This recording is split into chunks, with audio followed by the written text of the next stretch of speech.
tenemos que remitirnos a estos importantes escenarios que nos establecen, no solamente ver, como le he dicho, el derecho laboral, el tributario, el tema social, hay que hacer una serie de análisis y cómo podemos llegar a un argumento, porque yo sé que Salud desconoce el tema de las aportaciones del titular gerente de la IRL. Salud desconoce las aportaciones del 9% que le corresponde al titular de la IRL. Por eso entonces más de uno tiene la preocupación en ese sentido de decirme, entonces, ¿qué hago? ¿Estoy en planilla o no estoy en planilla? ¿Cuál es mi consecuencia si yo no hago caso a ello, ¿no? Vamos a partir de la normativa, la que crea o la que permite en todo caso crear a la EIRL. Esa es el decreto ley, la 21C21, por la cual se rige para la constitución de la persona jurídica que es la EIRL. Analizando desde ese punto de vista y sabiendo que para poder constituir una persona jurídica llamado EIRL, la persona natural tiene que desprenderse de su patrimonio para dárselo a la persona jurídica, la que va a nacer con derechos y obligaciones. Ojo con ese detalle. ¿A partir de qué? A partir de la decisión que toma la persona natural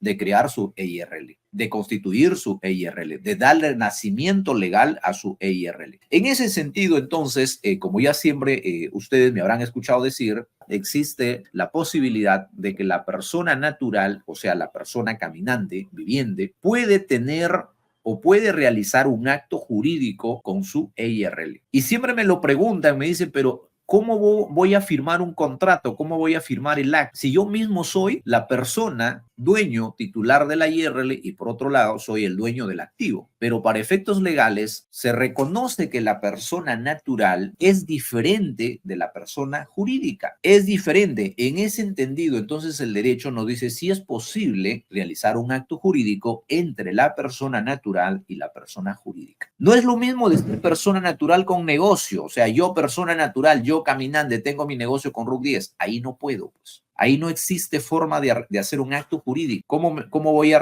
hacer mi alquiler de mi local donde funciona mi negocio a mí mismo? No puedo. ¿Cómo voy a hacer el préstamo del dinero si es parte de mi capital? No puedo. Pero si sabiendo que la EIRL tiene derechos y obligaciones por la cual va a responder, entonces es posible realizar los actos jurídicos. En esa línea de ideas nos vamos al artículo 36 del decreto ley la 21C21.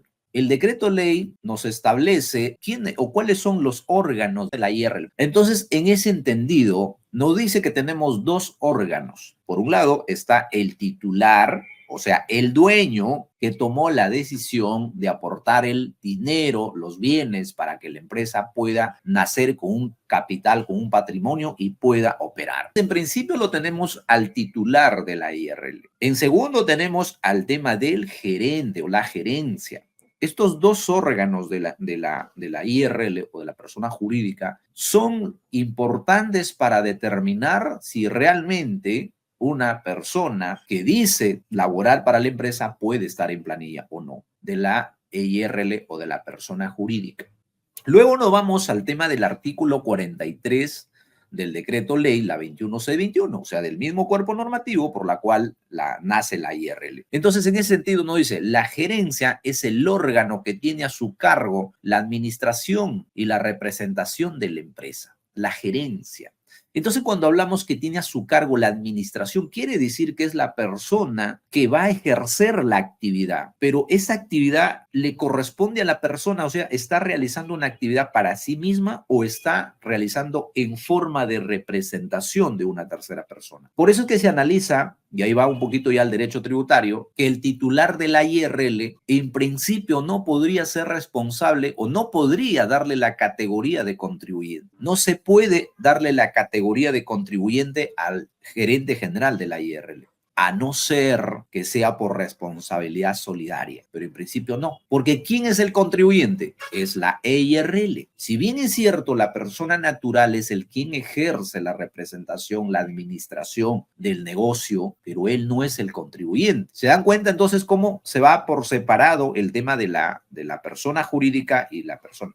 Pero luego nos vamos al artículo 45. Al artículo 45 que yo creo que la mayoría de los negocios tienen este hecho, que también podríamos irnos por el artículo 36, que duda cabe, podríamos hacerlo, ¿no? Pero la mayoría de los casos van por el artículo 45 del decreto ley la 21C21. ¿Y a qué va todo esto? A que las personas naturales constituyen una persona jurídica denominado IRL o bajo la denominación de una IRL, pero no designan a un tercero, no designan a una tercera persona para que sea el gerente general, sino que el mismo propietario, dueño de la empresa, es el quien va a manejar el negocio, es el quien va a ejercer la representación de la persona jurídica. Entonces el artículo 45 nos dice, ok, si tú dueño, persona natural, caminante y viviente, vas a representar a tu negocio, vas a ejercer la representación, entonces tu denominación será titular gerente. Por eso es que es la formalidad cuando ustedes se van al banco o cualquier institución que le dicen, mira, yo necesito tu hoja membretada y necesito tu sello y firma, pero tu sello tiene que tener la calidad de titular gerente. ¿Y por qué no puedo ser gerente general? Porque no lo eres. Tú eres titular, o dicho de otra manera, tú eres dueño y eres gerente general. Quiere decir que tú como dueño vas a tener la representación o vas a hacer cargo de la administración y representación de la persona jurídica. Por eso es que el sello dice titular gerente, no por gusto, ¿eh? Porque yo me he encontrado con casos cuando vienen con el tema del sello, lo ponen gerente general. Oye, pero cuando tú validas, dice, tú no eres gerente general. Tú eres titular gerente de la IRL. Porque si yo soy persona natural y constituyo una IRL y designo a un tercero, que claro, lo puedo hacer en base al artículo 36, designar a un gerente general quien se encarga del manejo de las finanzas, la contabilidad, la administración, la parte operativa. Yo me puedo ir de vacaciones, ¿ah? Puedo estar en las islas de Hawái feliz de la vida. Y yo no puedo ejercer el tema de la administración de la empresa porque tengo mi gerente general. Y es más, puedo designar a 2, 3, 4 gerentes, a un gerente financiero, un gerente de marketing, un gerente de contabilidad, un gerente general. Tengo la posibilidad de hacerlo. Nadie me dice que no. Pero yo soy dueño, puedo tener otra IRL. No trabajo dentro de la empresa. Entonces ya se dan cuenta por dónde va la cosa. Ya se dan cuenta por dónde va la cosa. Yo puedo tener 4 o 5 empresas, ¿ah? Pero eso no significa que yo esté dentro de la empresa trabajando, porque tranquilamente yo puedo poner mis empresas, me voy de vacaciones, ¿ah? Entonces, ¿se dan cuenta cómo analizamos desde el punto de vista del derecho societario, si queremos decirlo así, porque a cabo es una ley que es un tema empresarial? Ahora, ¿y qué nos dice en materia en el derecho tributario? ¿Cómo se desarrolla, cómo se establece en el derecho tributario este tema? ¿Qué dicen las normas tributarias? ¿Es posible que las remuneraciones de esta persona que dice ser titular gerente sea aceptado como costo-gasto? ¿Es posible que ese ingreso que tiene la persona natural califique como rentas de de quinta categoría? ¿Qué nos dice la normativa tributaria en ese caso? Entonces, analizando el tema de la normativa tributaria, artículo 34, analizando artículo 34 del impuesto a la renta y el 33 básicamente que establece, entonces encontramos que efectivamente las rentas que percibe este titular gerente son rentas de quinta categoría. Son rentas de quinta categoría, qué duda cabe. Qué duda cabe, son rentas de tercera categoría, así que no podríamos decir lo contrario en ese escenario. Sobre todo el artículo 34 del impuesto a la renta nos establece de manera puntual los ingresos obtenidos por la prestación de servicios considerados dentro de la cuarta categoría efectuadas para un contratante con la cual se mantiene simultáneamente una relación laboral de dependencia, inciso F del artículo 34 de la ley del impuesto a la renta. Ojo con ese dato. A ver, ahí vamos a analizar una figura. ¿Por qué? Porque si puede darse la posibilidad, puede darse el escenario que la persona que dice ser representante o titular gerente emite recibos por honorarios a su IRL. Ojo, le estamos estirando al tema del derecho civil, por la cual podría haber un tema de locación de servicio. Entonces yo digo, a ver, ok, yo soy titular de la IRL, entonces yo puedo emitir un recibo por honorario a mi IRL. Claro que sí, nadie me dice que no. Entonces ya no estaría por el derecho laboral, iría por el derecho civil, donde hay un tema de locación de servicio.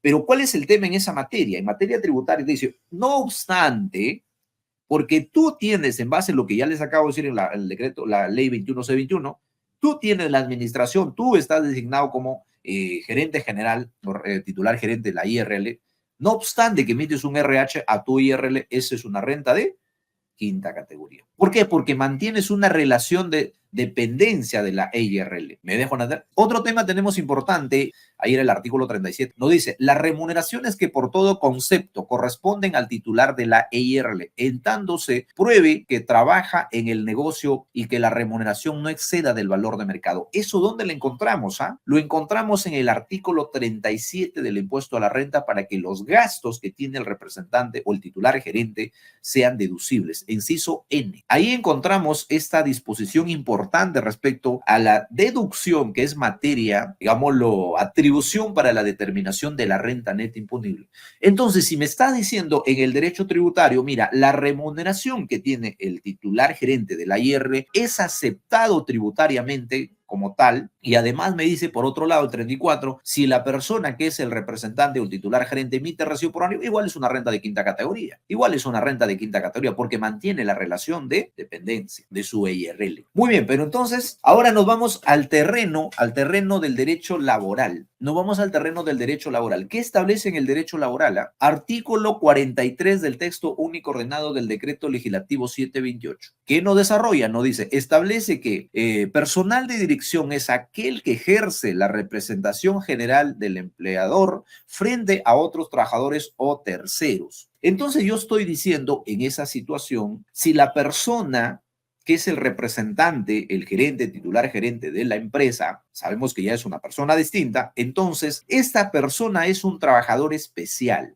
Y al ser un trabajador especial, que sería un trabajador de dirección, entonces, ¿qué duda cabe que se rige por el derecho laboral? Porque él es el que está realizando la administración, está realizando la representación. ¿Cómo la administración? Coordina con los clientes, coordina con los proveedores, contrata personal, compra los activos, realiza el tema de las reuniones con el contador para ver los estados financieros, ejerce la representación de la empresa, la administración. Se va al banco básicamente en representación de la persona jurídica, se va a la SUNAT en representación de la jurídica, porque no puede la persona jurídica caminar de banco, no puede ir a la SUNAT a presentar su cargo de auditoría. ¿Quién lo hace? La persona natural. Entonces ejerce representación y ejerce la administración. Y eso lo jalamos al artículo, eso está en el artículo 43 de la ley del decreto ley la 21C21. Si eso lo jalamos o lo relacionamos con el artículo 43 del texto único ordenado del decreto ley la 728, entonces es un trabajador especial. Es un trabajador especial bajo la figura de dirección, porque tenemos de confianza y tenemos la dirección. Entonces, en ese entendido, cuando alguien pregunta, dice, ¿es posible que el titular de la EIRL esté en planilla y ESALU le desconozca los aportes? Entonces vamos a tener que analizar toda esta figura que les acabo de comentar. ¿Cuál sería el sustento legal de la ESALU para que pueda desconocer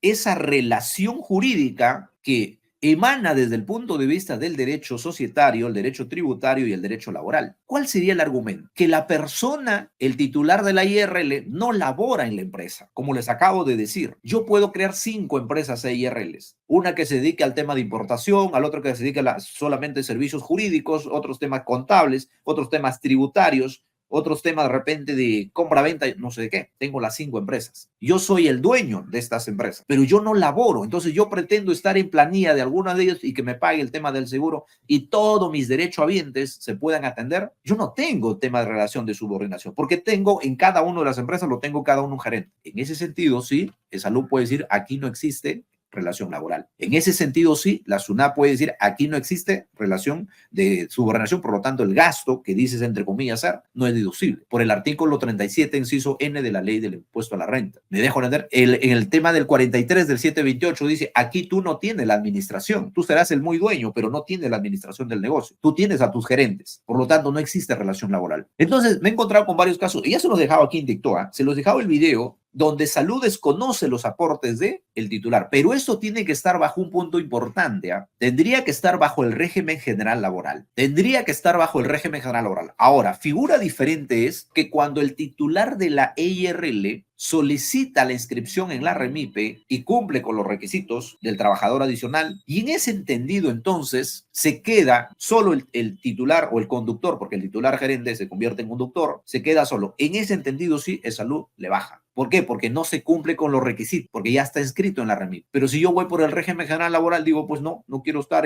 no cumplo, mejor dicho, los requisitos para poder solicitar la inscripción en la REMIP. Me voy por el derecho, o digo, por el régimen general laboral. Yo solo como titular gerente estoy en la planilla. ¿Me dejo entender? Y entonces, ¿cuál sería el argumento válido en ese tema? Y claro, como ya se los he contado en algunos programas anteriores, SUNAT precisaba, o perdón, que Salud precisaba, jalaba un informe de SUNAT donde decía que no es posible o no existe relación laboral entre el tema de los negocios unipersonales. La pregunta, ¿qué cosa es un negocio unipersonal? Y la SUNAT sí se ha pronunciado en ese caso, ¿no? No, dice, aquí no existe relación laboral. No es posible estar en tu misma planilla. Bueno, pues una persona con RU10. Y luego jala el 728, donde dice, no existe relación laboral entre parientes de primer grado, segundo grado de consanguinidad, ni tampoco con el tema de la cónyuge. Oye, pero ¿por qué me la metes eso acá si no estamos hablando nada de ello? Relación, yo voy a tener un parentesco con la IRL, pues uno calzaría en ese supuesto, ¿no? Entonces, amigos, hay que entender esto. Ahora, si ustedes quieren un poquito ahondar en el caso, podrían revisar el informe 139-2016, SUNAT, también el 007-2015, el 042-2015.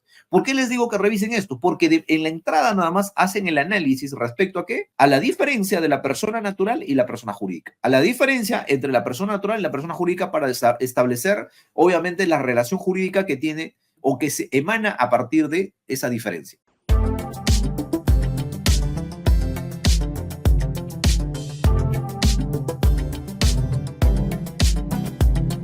Suscríbete a nuestro canal de YouTube, es gratis, así no te pierdes ningún programa, porque serás notificado cuando salimos al aire.